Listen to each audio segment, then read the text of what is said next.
आंब्याचा सीझन संपण्यापूर्वी हे रसाळ, मऊ आणि रसरशीत असे आंब्याचे गुलाबजाम नक्की ट्राय करून बघा. एक नंबर होतात.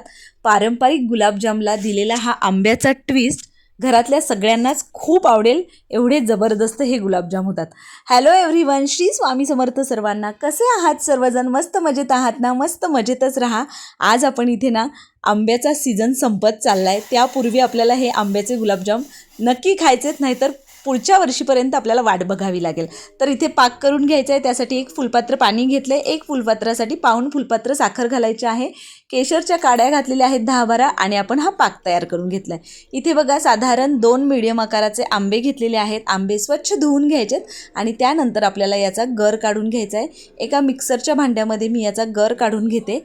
अजून आंब्यांचा सीझन संपलेला नाही, त्यामुळे तुम्ही हे गुलाबजाम नक्की ट्राय करू शकता. तर इथे बघा सगळा गर काढून घेतला. यामध्ये आपल्याला घालायची आहे वेलची. तर साधारण 3 ते 4 वेलची मी इथे सोलून घेतलेली आहे. वेलची घालायची आणि चवीप्रमाणे साखर घालायची आहे. आता चवीप्रमाणे का, तर आंबा जसा गोड असेल, आंब्याचा जसा गोडवा असेल त्याप्रमाणे तुम्ही साखर कमी जास्त करू शकता. दूध घालायचं आहे आणि हे आपल्याला मिश्रण मिक्सरमध्ये फिरवून घ्यायचं आहे. इथे कढई गरम करायला ठेवली आहे. त्यामध्ये घालायचं आहे साधारण 2 चमचे साजूक तूप. त्याचबरोबर 1 वाटी मी इथे बारीक रवा घेतलेला आहे.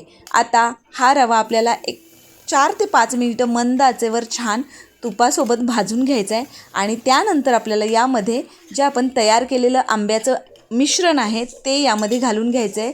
मिश्रण घट्ट होईपर्यंत आपल्याला हा रवा छान परतून घ्यायचा आहे. आता मिश्रण घट्ट झाल्यानंतर इथे मी काढून घेतलं एका ताटामध्ये आणि थंड झाल्यावर त्यामध्ये आपल्याला घालायचे आहे अर्धी वाटी मिल्क पावडर. मिल्क पावडरमुळे ना या आंब्याच्या गुलाबजामला एकदम मस्त रिच टेस्ट येते. आता बघा हाताला तूप लावून घ्यायचं आणि त्यानंतर याचे आपल्याला छोटे छोटे गोळे करून घ्यायचेत. अगदी सहज हे गोळे तयार होतात. तुम्हाला मी दाखवते. इथे बघा मस्त असा हा आपला आंब्याच्या गुलाबजामसाठीचा गोळा तयार झालेला आहे. मी तुम्हाला अजून एक दाखवते. परफेक्ट मिश्रण तयार होतं, त्यामुळे अगदी सहज हे गोळे तयार होतात. हाताला थोडंसं तूप लावून घ्या, जेणेकरून हाताला चिकटणार नाही. तर इथे बघा सगळे गोळे तयार झालेले आहेत आणि मस्त रंग किती अप्रतिम आला आहे, तुम्ही बघू शकता. आता गरम तेलामध्ये मस्त आपल्याला हे गुलाबजाम मंद आचेवर तळून घ्यायचे आहेत. तर इथे मी साधारण एका वेळेला कढई बसतील एवढे तुम्ही एका वेळेला तळून घेऊ शकता. माझी कढई छोटीशी आहे, त्यामुळे साधारण 8 ते 10 गुलाबजाम मी एका वेळेला तळून घेतलेले आहेत. मंद आचेवर तळून घ्यायचे, जेणेकरून आतमध्येपर्यंत छान तळले जातील आणि पिठाळ वगैरे गुलाबजाम लागणार नाही. तर या पद्धतीने एकसारख्या रंगावर मी इथे गुलाबजाम तळून घेतलेले आहेत. सेम याच पद्धतीने मी सगळे गुलाबजाम तळून घेतले. अजिबात वेळ लागत नाही. मंद आचेवर छान तुम्ही हे गुलाबजाम तळून घेऊ शकता. आता पाक तयार आहे. गुलाबजाम आपले तयार झालेले आहेत. पाकामध्ये हे गुलाबजाम घालून घ्यायचे आणि आपल्याला हे गुलाबजाम 4 ते 5 तास छान या पाकामध्ये मुरू द्यायचेत. मुरल्यानंतर गुलाबजाम एक नंबर होतात.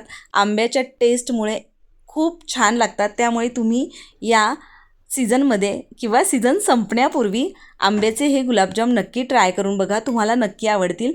तर अशा पद्धतीने आपले हे जबरदस्त असे रसाळ आंब्याचे गुलाबजाम खाण्यासाठी तयार झालेले आहेत. मी इथे तुम्हाला लगेच दाखवते आहे. मुरले नाही तरीसुद्धा मी तुम्हाला दाखवते किती छान आतमध्येपर्यंत पाक हा मुरला गेला आहे. अगदी 4 ते 5 तास मस्त या पाकामध्ये मुरल्यानंतर गुलाबजाम मस्त लागतात. तर या पद्धतीने आपले हे आंब्याचे गुलाबजाम खाण्यासाठी तयार आहेत. तुम्हाला ही रेसिपी कशी वाटली मला कमेंट करून नक्की सांगा. त्याचबरोबर तुम्हाला रेसिपी आवडली असेल तर आपल्या मित्रमैत्रिणींबरोबर शेअर करायला विसरू नका आणि आपल्या आदिश्री रेसिपी चॅनलला सबस्क्राईब करा. भेटूया अशा एका नवीन रेसिपीसोबत. तोपर्यंत बाय बाय.